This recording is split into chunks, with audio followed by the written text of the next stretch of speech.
Hello and welcome to Fifth and Grace. As promised, here are my thoughts on the 2025 Canadian federal election. So in this conversation, we're going to talk about the logical and spiritual thoughts on this. What's next for Pierre? Why I'm not feeling afraid, which is kind of an odd feeling for me. Maybe we'll just start with that one. I am not, strangely enough, I'm not feeling the fear that I thought I would be feeling. And I'm not sure why.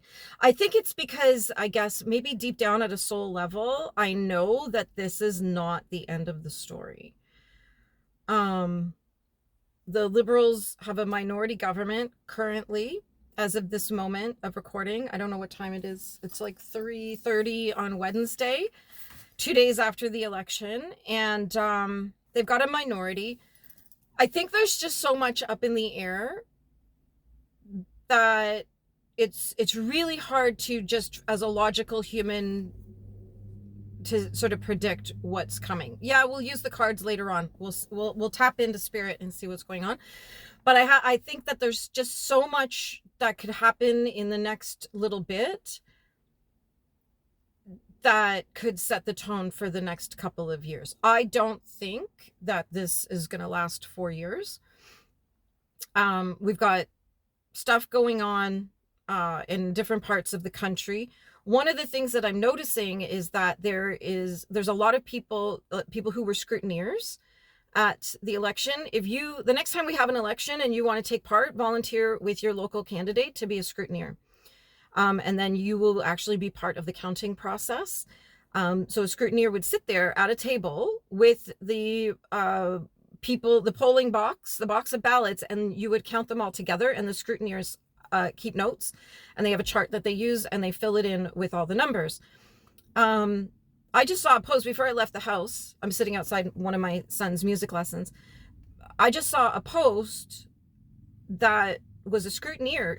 They photographed their sheets and said, these numbers do not match what we were told.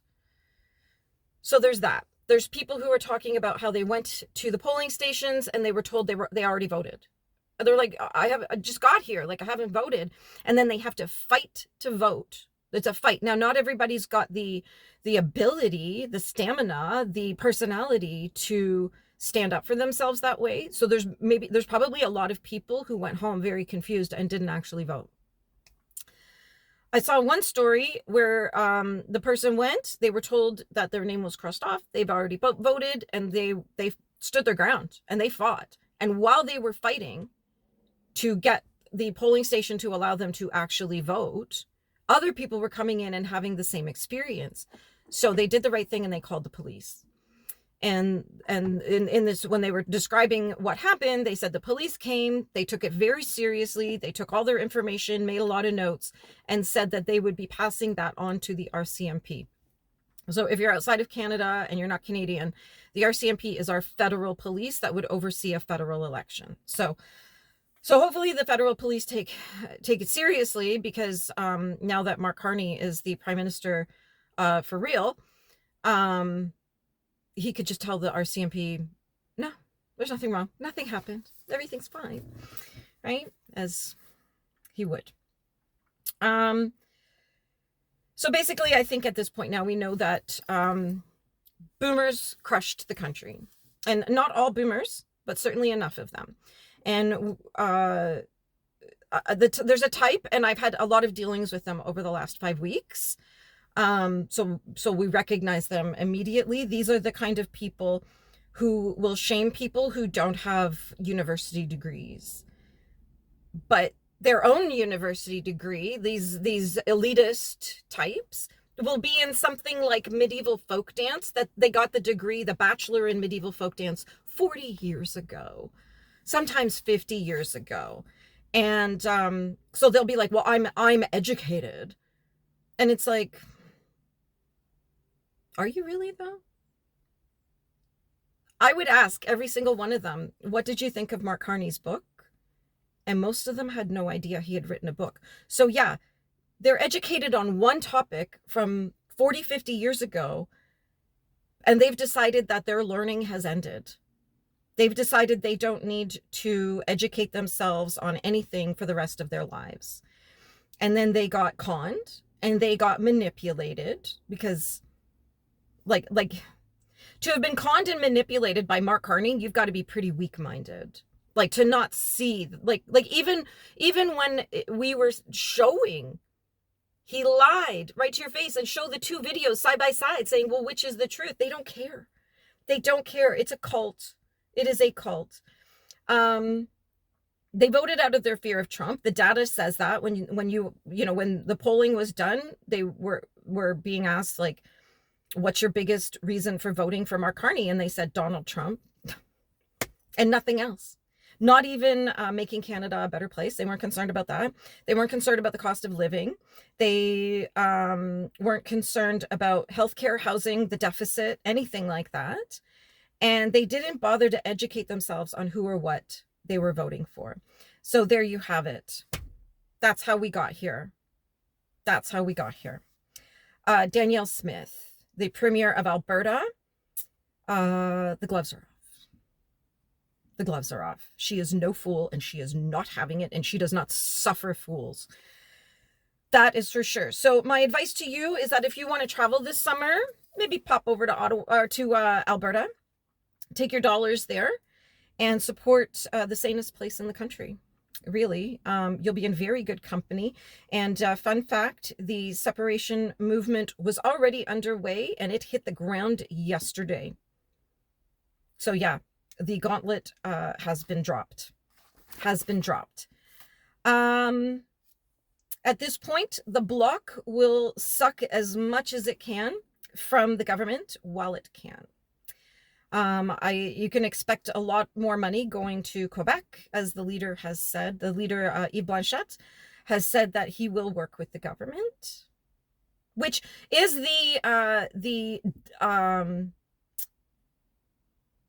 the diplomatic thing to say, but we also know that the Bloc, like they're opportunists, and I don't say that in a bad way. That's just what they are. Like if the conservative government was elected, he would be saying, well, we'll work with the conservative government. They're opportunists, but they're going to suck as much as they can out of the Liberal government, the Canadian government, and then once that money runs out, they will separate. That is my prediction, just based on being an intelligent or semi-intelligent Canadian who's lived here a long time and has watched. I think the fact that I'm so politically engaged, it's easy to kind of see like what the path is going to be, which may be why I'm not necessarily feeling so much fear, because I think, the people who have crushed the country now, like they'll get ruined too. So yeah, they're not going to be saved either. So the question of Pierre, a lot of people have been talking about Pierre today. And yes, I did make lots of notes so I wouldn't forget what I wanted to say. The question is, will he step down? I saw a video today. They were talking about how many days will it be before he announces he's stepping down. It could go in any direction right now. And I'm not sure so he's still currently leader of the party, the Conservative Party, even though he doesn't have a seat. Just like Mark Carney was prime minister and leader of the Liberals, even though he didn't have a seat. I don't know what that means in terms of his status in Ottawa, he was living in Stornoway this whole time as the leader of the official opposition, that there's a house for the leader. I don't know if he can still stay in that house. I'm like, well, why wouldn't he? He's the leader of the opposition, but there may be a rule in there that he has to actually be an elected MP and the leader of the opposition to stay in that house. We'll find out. I'm sure we'll find out. If somebody steps aside, so I think that this is a good possibility. it's another one of those 50-50 possibilities. It's not, I'm like, no, that's never going to happen, or that's 100% going to happen. I'm kind of like, well, it could happen, is that somebody retires to spend more time with their family in a very, very, very blue riding, so that will trigger a by-election, and then Pierre can run there and get a seat. Yeah.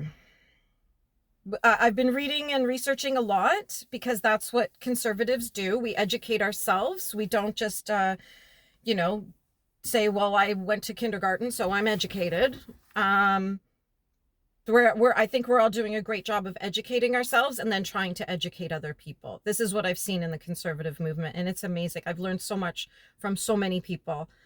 And I've also been able to educate people, because we're all sharing our information that we get. So this is an incredible movement that's going on. But here's the thing. If somebody steps aside and that blue riding doesn't have representation, it would be Mark Carney who decides when a by-election would take place. And he could leave that as long as he wants. I did some research this morning, be like, how does a by-election work? That's what I found out, is that the Prime Minister actually decides when the by-election will take place. So yeah. There's also the chance that Pierre and his family might pack it in and go home, back to Alberta. Not the worst decision, really. I'm not saying it's the best decision, but not the worst decision. So he could stay in Ottawa, keep duking it out, hope for an election in about 14, 15, 16 months. That's what I think, just looking at the pattern of how things are going. What is happening right now with the Liberal government and Mark, it's not sustainable. And I don't think that Mark Carney has the stamina to last 4 years of being interrogated every hour of the day. I don't think he's got the stamina for Parliament. And when I mean Parliament, I mean like the actual real Parliament, and in that room with the green chairs where they stand there and debate each other. I don't think he's got the stamina for that. He's not used to people questioning him. He's used to being the big mean boss man that everybody just says yes to. So he's not used to this, that's for sure.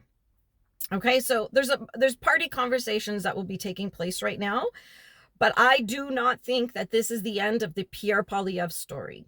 Not one bit. Not at all. There's so much more to this story, which I think maybe is part of the reason why I'm not panicking. I'm not comfortable. I'm plotting my exit strategy. I'm like looking at all my options, but I'm not panicking right at this moment.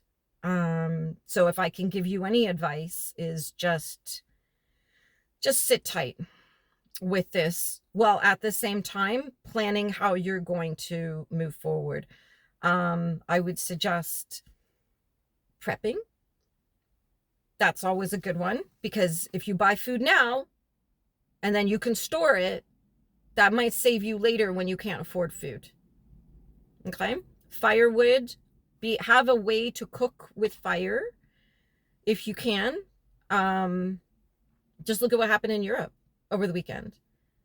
Or was it Monday? I can't remember. It was all a blur. The last couple weeks are just a complete blur for me, because I was working for my candidate, and I thought, oh yeah, it'll be a couple hours. No, I accidentally made myself mildly important. So I was like, every day they're like, can you come? So yeah, I was hustling a lot, and so yeah. The blackouts in Europe. Thank you. That's where I was. I don't know who I said thank you to. It was you. Thank you for reminding me what I was saying. So look, if they can do that there, that was a planned, coordinated test attack. I firmly believe that. Allegedly, for entertainment purposes only. But I think they were testing to see what people would do and how they would react. Just like so many things that have happened over the last 5 years, they're testing us to see what we'll do. And some of us are passing with flying colors, and many of us are failing. So there we go. There we go. All right, let's get to the woo-woo. All right. What if there's something else playing out here? Um, I don't know what I believe when it comes to white hats, but I keep especially this morning, I was hearing a lot of people talking about white hats. So let me know in the comments, do you believe that there are white hats? Do you know what that means? First of all, have you heard of this before? Do you know what it means? And do you believe that they are actually influencing things? And who do you think they are? That's a good one. All of us, if we believe spiritually in reincarnation, soul contracts, all of that stuff, then we kind of also have to believe that we were born to be here at this time. We are exactly where we're supposed to be. It's, I guess, up to us to figure out why. Why? It could be that we are here to get more people to wake up. It could be that this is all meant to expose the evil cabal, right? Because if we believe in predestiny and soul contracts, then we should also then at the same time believe that we're here to save the world. And then do we also need to agree to let this play out for everyone who still doesn't get it? That was what I wrote down this morning in my little notes here, is if we believe that we're destined to be here at this time, do we also need to let this play out for the people who still don't get it? Let me know what you think. Let me know if that has crossed your mind. Let me know if this is the first time you're kind of hearing this. And then if you sit with it for a minute, tell me what you think. It's not a fully fleshed out idea for me right now, as I'm going to need more conversations and meditations to kind of fully form this thought, I think. But I suspect there's a lot more to do with spiritual warfare than many might even be able to wrap their heads around. We know this is about good and evil. And of course, I know so many lefties who hate religion, they hate God, they hate faith. So does that mean that they don't recognize evil when they see it? I don't know. When it's right in front of them, did they not see it? I don't know. So here's a question to ponder as I was scribbling down all my thoughts. We know Donald Trump has influenced things, and no one can deny that. We know that he was, it was a roller coaster of emotions with him over the last few weeks. He's also easily exposing the corruption and evil in America. And we should all be able to agree with that. If you don't agree, that's okay, but you're probably one of the evil people. Because there's people out there who are really, really angry at Donald Trump and Elon Musk for exposing the corruption. They're not angry at the corruption. They're angry that it's being exposed. I remember years and years and years ago in my life, there was someone I was friends with, and her husband used to take the GO train every morning with her stepfather. And her husband came home and told her that her stepfather is having an affair with one of the women on the GO train. And my friend was absolutely torn apart, not knowing what to do, because her biggest fear was that if she told her mother, that her mother would hate her. So that's exactly what's playing out. The person who tells you the evil is not the evil person, okay? If an arsonist is setting fire to your house, and I call the police, and they come, and this guy gets arrested, and then you come home and you're told, oh yeah, someone was setting fire to your house, would you be mad at me, or would you be mad at the person setting fire to your house? Okay? So just let that, if you still can't figure that one out, then we know which one you are. So here's the question. What if Trump's role here is to help things along? What if Trump's role here is to help things along? What if his mission here is to help Carney get elected, so all of that will be exposed? We had no idea how entangled Canada was with China until just recently. And we wouldn't have known that if we just didn't go through an election with Mark Carney. Okay? He would have continued to be an anonymous figure that most of us had never heard of. But now we all know who he is, at least by name. If nothing else, you know his name. And many of us also know now, we learned in the last few weeks that it was Mark Carney who ordered bank accounts to be frozen in 2022. So when the government was like, it wasn't us, and the police are like, it wasn't us, and the banks are like, it wasn't us, it was Mark Carney. Allegedly for entertainment purposes only, but I think that's information that most of us have right now if you're in the freedom patriot movement. So we have that.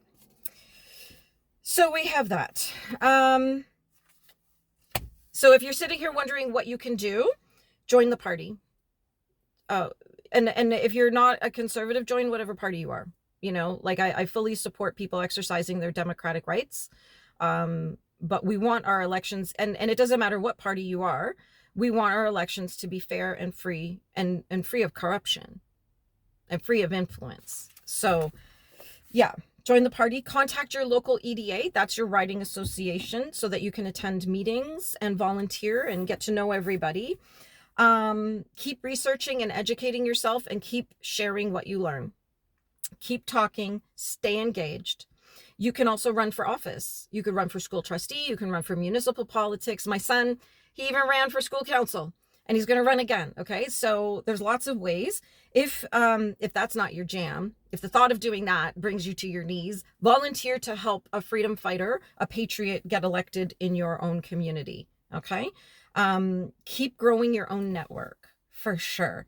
And volunteer for campaigns. If you can't do that, I know there's people who are like, I can't walk, I don't like talking on the phone, I can't really help very much. Donate some money. You know, there's work that you can do at home to help a campaign, but you can also donate some money. Okay. Yeah. So as far as Mark Carney goes, now that he is our prime minister legitimately, we'll see how legitimate this election was, but now that he is actually prime minister, he's not going to be able to stay hidden. And will more people wake up given enough time with him? You know, was this all part of a divine plan to expose the evil that's been running the show? So it's definitely something to think about. Let me know what you think. I would love to hear what you have to say in the comments. Don't forget, manners count. I'm Canadian. Don't forget your manners. Let me know, do you think Pierre will stay? Or do you think he will go back to Alberta? Do you think more people will wake up? Do you think that the next little while is going to wake up a lot of people? Do you think there's liberals who are like, oh, what have I done? You know, everything's going to start coming out more and more and more. Do you think Mark Carney will last 4 years? Because he's going to have constant scrutiny and questions. Do you think there are white hats? And do you think they are working to help us? Is this all part of the divine plan? Let me know in the comments. And as ever, have a magical day.